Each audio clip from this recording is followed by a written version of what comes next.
é importante as pessoas saberem com clareza o que é que se vai passar então no dia 30. Por parte do PSD, é claro que tipo de acordos é que poderão fazer. Agora, relativamente ao PS, não vejo muita clareza, até porque o António Costa diz que se perder, ele sai, depois não sabemos quem é que o vai substituir, à partida será o Dr. Pedro Nuno Santos, mas nós não temos essa consciência, e se efetivamente o Partido Socialista tiver a maioria e tiver que fazer acordos, não se sabe com quem é que vai fazer acordos.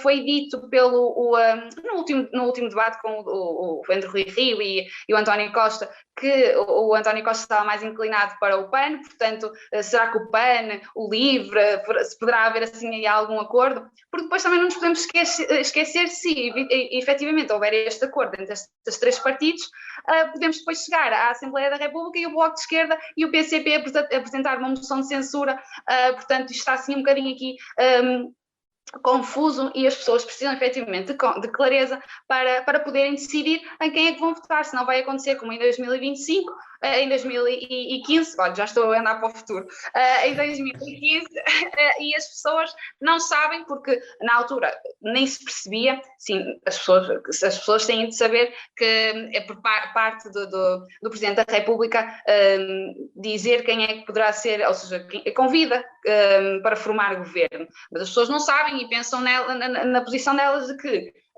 porque é que a maioria não ganhou, se foi isso neles que eu votei, e isso leva a uma diminuição por parte das pessoas no sentido de uma não legitimação do voto popular como uma forma de soberania. E depois isto leva-nos a outra questão, e aqui eu coloco os jovens, porque eu fiz no outro dia, por acaso, o vídeo relativamente, para este país, não é para jovens, relativamente à desconfiança que é gerada nos políticos, e isto depois leva a uma taxa de abstenção muito grande por parte dos jovens nas eleições, e é mesmo por isso, é a desconfiança ou a não identificação por parte da população para com o Estado, ou para com os órgãos do Estado, ou para com as instituições do mesmo, e isto leva a que as pessoas comecem a desconfiar cada vez mais, e essa parte da não legitimação do voto como uma forma de soberania também prejudica aqui um bocadinho, mas isso não, são outros 500, digamos assim, de uma forma popular.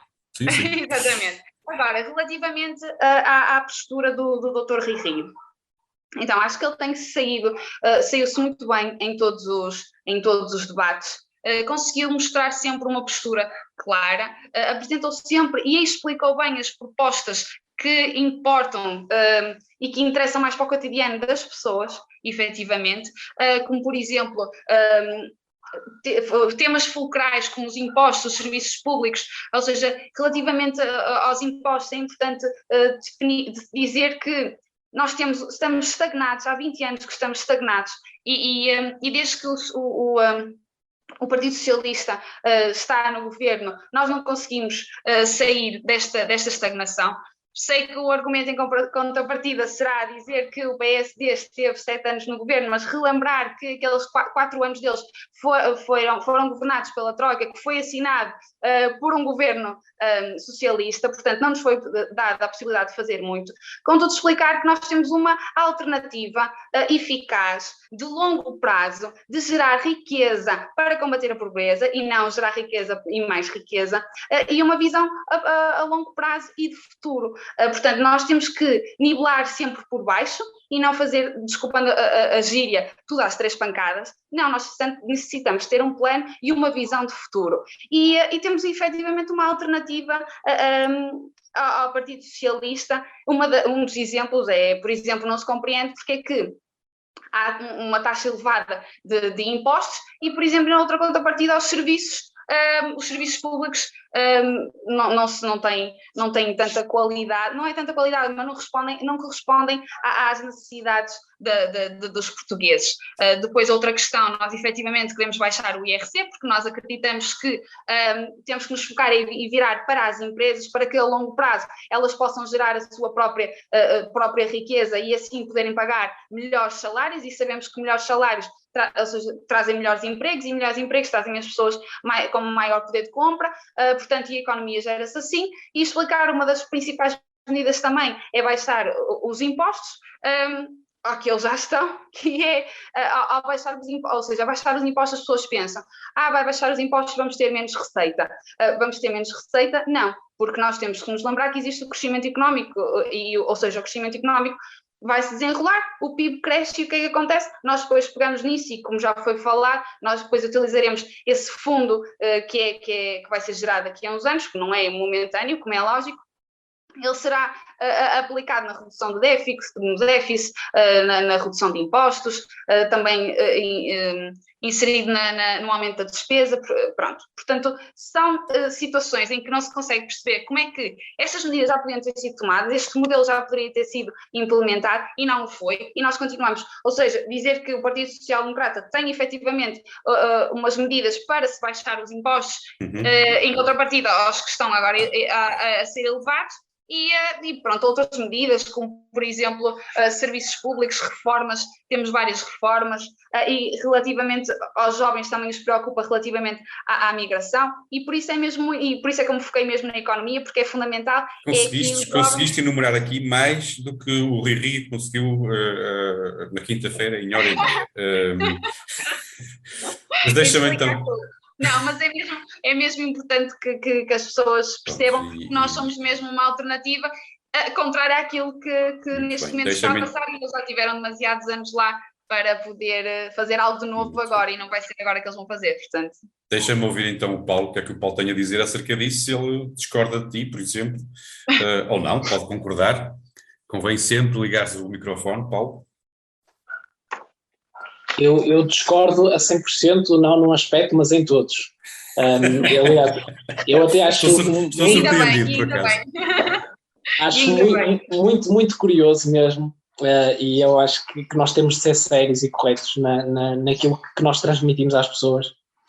E uma das coisas que a Ana teve a falar foi da falta de legitimação por parte das pessoas e da descredibilidade política, porque as pessoas desconheciam como é que era, ou a maior parte das pessoas desconheciam qual era a forma como o governo, como se era convidado a formar governo, e que nós temos um regime parlamentar, mas quem andou durante anos e anos e anos a vender às pessoas que tinham ganho as eleições e que então eles é que mereciam, ou eles é que deveriam ser governo, independentemente do arranjo parlamentar que nós tínhamos, e que foi o arranjo parlamentar que foi a escolha dos nossos eleitores, foi o PSD, não foi mais ninguém. Ou seja, o esclarecimento de dizer às pessoas, efetivamente, que nós votamos em deputados na Assembleia da República, e depois, mediante o arranjo desses deputados, a maioria que conseguir garantir maior condições de governabilidade e estabilidade é aquela que é normalmente convidada a formar governo, e foi o que aconteceu.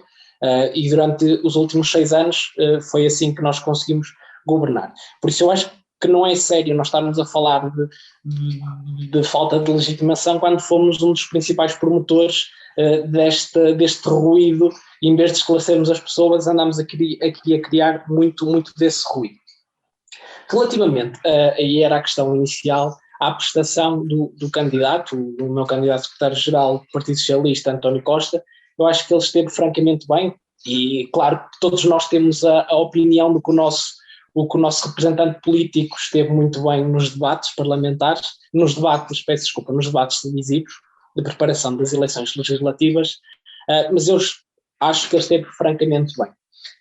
Nomeadamente, existiu ali se calhar um dos debates à esquerda que poderá ter sido mais aguerrido, foi sem dúvida o debate com Catarina Martins, do Bloco de Esquerda, e depois assistimos a alguns debates à direita em que existe total divergência ideológica, social e económica, e isso ficou claramente evidente, e eu acho que conseguiu passar aquela que é a visão económica e social que o Partido Socialista defende. Agora, e podemos falar também um bocadinho sobre a redução dos impostos. O PS também se propõe a baixar os impostos, mas eu acho que é essencial baixarmos os impostos às empresas, na condição, porque a condição para baixar os impostos do PSD é que isso vai gerar mais riqueza e vamos conseguir pagar melhores salários. Mas o que nós verificamos, e na generalidade dos casos, eu tive o cuidado ainda ontem de ir ver, é que sempre que uma empresa aumenta os salários acima da média ou faz uma redistribuição das riquezas, é motivo de notícia. E isto é motivo de notícia porque não é muito frequente, porque normalmente, e infelizmente, e nós que somos de uma região em que existe maioritariamente pequenas e médias empresas, eu falo concretamente do caso de Felgueiras, no setor do calçado, em que os salários são nivelados por baixo e os empresários pagam o salário mínimo aos nossos trabalhadores. E eu acho que é importante nós darmos estas regalias fiscais às empresas com a condição de que essas empresas garantam uma efetiva subida dos salários que pagam aos seus funcionários, ou através, por exemplo, existem medidas concretas que o PS propõe, que é, por exemplo, a redução, o desdobramento de 2 escalões no IRS. Isto permite uma maior poupança às famílias da classe média, o aumento da dedução por número de filhos, por exemplo. Isto permite uma redução no IRS às famílias mais numerosas e é também um incentivo indireto à natalidade. E depois também muito importante nos jovens, que é o isentar parte do rendimento dos jovens nos primeiros 5 anos. Isto falo concretamente do programa do IRS Jovem, que foi uma proposta da Juventude Socialista e que foi implementada pelo Partido Socialista e que já está em vigor, mas que se propõe aumentar o número de anos para 5. Pronto, eu acho que são essencialmente... E os teus colegas de painel, o que é que tu achaste dos líderes ou dos líderes deles, o Rui Rio e o Coutinho Figueiredo? É assim, relativamente ao Rui Rio, eu confesso que, e eu tenho de reconhecer aqui uma coisa, é que Rui Rio foi um homem capaz, um homem sério, e que conseguiu olhar para um período atípico e que estávamos abraços com uma pandemia que ainda ou que já não nos lembramos de atravessar situação semelhante, ou pelo menos nos dias modernos, e soube garantir, ou de certa forma conseguir garantir aqui uma estabilidade e em vez de fazer a oposição, trabalhar em conjunto para o bem do país. Por isso eu acho que isso é francamente positivo. Relativamente à sua prestação nos debates, eu acho que o Rui Rio teve bastante mal nos primeiros debates, principalmente nos debates iniciais. Aliás, ele até era confrontado com os jornalistas e ele até dizia: eu normalmente estou melhor quando estou mais picado nos debates. Por isso, isto denota que ele também reconhece que não esteve tão bem nos debates iniciais. E eu penso precisava ser picado. Sim, são palavras do próprio, por isso... Por isso, eu acho que não lhe correu muito bem os debates iniciais. Aliás, no debate que o PSD teve com o partido de extrema-direita, ele foi encostado às cordas literalmente no que, por exemplo, à prisão perpétua diz respeito. Ele comprometeu-se com algo que vocês não têm ideia de que isso foi um não tema completamente. Aquilo não faz sentido nenhum, não fez absolutamente sentido. Mas de certa forma... E aí se calhar, quer dizer, e a pergunta é para os três, podem os três agora participar na conversa, mas ele aí não soube fazer daquilo um não tema. Aquilo não é um tema sequer. Como é que aquilo surgiu? Eu hoje, olhando para trás, não consigo perceber como é que aquela conversa surgiu. Mas por isso é que eu digo que eu acho que ele teve muita incapacidade de conseguir gerir... Foi surpreendido, não é? Sim, como? Foi surpreendido. Parece-me a mim que foi surpreendido, digo eu. Aliás, é uma conversa que é recorrente no líder desse partido, por isso eu não sei até que ponto é que poderá ter sido surpreendido, mas... Sim, mas... E do Coutinho Figueiredo, então? Do Coutinho Figueiredo eu acho que nem surpreendido nem decepcionado. Eu acho que eles mantêm sempre aquele discurso: precisamos, o liberalismo funciona e é preciso. Tem aqueles chavões que passam, os cartazes que passam também, ou que se falam, e pronto, e não passa muito disso. Passam as suas ideias, acho que têm sido minimamente coerentes na mensagem que têm passado, por isso acho que nem positivo nem negativo, acho que é uma... Deixa-me colocar-te aqui uma provocaçãozinha, porque já estamos mesmo na parte final e só mesmo agora então para desanuviarmos um bocado. Deixa-me perguntar-te aqui, Paulo, no caso de esta pandemia ter surgido com o primeiro-ministro Rui Rio, o Rui Rio a primeiro-ministro, o António Costa na oposição, achas que o António Costa era capaz de ter a mesma postura de Estado que o Rui Rio diz ter tido? Vou ser muito sincero, eu acho que sim, porque antes de nós servirmos, estarmos lá nós estamos lá para servir o interesse nacional. E perante uma situação atípica, e como eu ainda há pouco reconheci que o Rui Rio teve o bom senso de ter essa atitude,